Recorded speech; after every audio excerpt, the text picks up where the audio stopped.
हाँ तो दोस्तों, हर्षा इंजीनियरिंग के क्वार्टर 3 के जो नंबर्स है वो आ चुके हैं, तो उसी के बारे में हम इस वीडियो में बात करेंगे और जानेंगे कि आपको हर्षा इंजीनियरिंग के अंदर इन्वेस्ट करना चाहिए या नहीं। चलिए शुरू करते हैं। तो देखिए, अगर हम रेवेन्यू के नंबर्स की अगर हम बात करेंगे, चाहे क्वार्टरली बेसिस हो या ईयर ऑन ईयर बेसिस, दोनों ही बेसिस पे 7% से कंपनी का रेवेन्यू का नंबर हमें गिरता हुआ नजर आया है और लगभग 300 करोड़ के लगभग का रेवेन्यू का नंबर हमें यहाँ पे ये क्वार्टर में कंपनी का नजर आता है।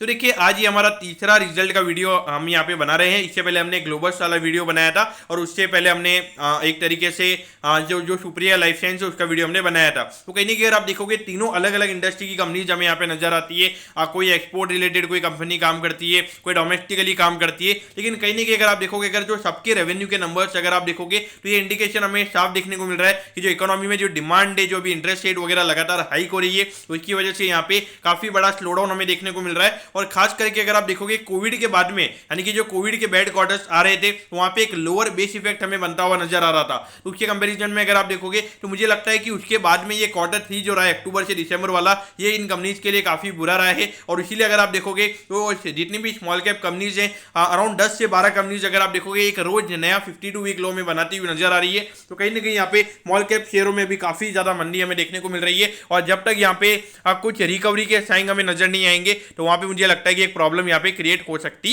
है। और अगर आप देखोगे तो जो प्रॉफिटेबिलिटी वाले नंबर है वो हमें यहाँ पे 13% क्वार्टरली बेसिस पे बढ़ते हुए नजर आए हैं और ईयर ऑन ईयर बेसिस पे 74% से नेट प्रॉफिट का नंबर हमें यहाँ पे बढ़ता हुआ नजर आया है।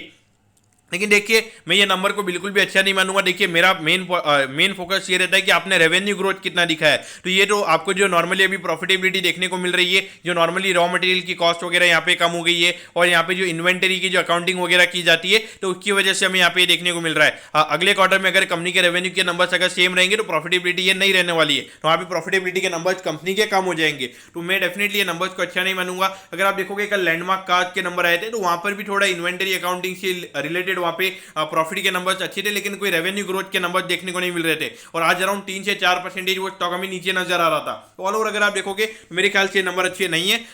तो यहाँ पर अगर आप देखोगे तो मार्केट ने इतना ज्यादा कोई पॉजिटिव रिस्पॉन्स भी यहाँ पे नहीं दिया था और नॉर्मली फ्लैट क्लोजिंग ही यहाँ पे ये स्टॉक की हुई है और मार्केट आवर्स में ही कंपनी के नंबर आ गए थे। तो ऑल ओवर देखा जाए तो हमारा तो ये कंपनी का डिटेल एनालिसिस हमने नहीं किया हुआ है, जो है वो हम यहाँ पे आपको सीधा बोल रहे हैं। तो अभी हमने यहाँ पे जो नंबर्स के हिसाब से अगर आप देखोगे तो नंबर के हिसाब से तो मेरे ख्याल से नहीं लेना चाहिए।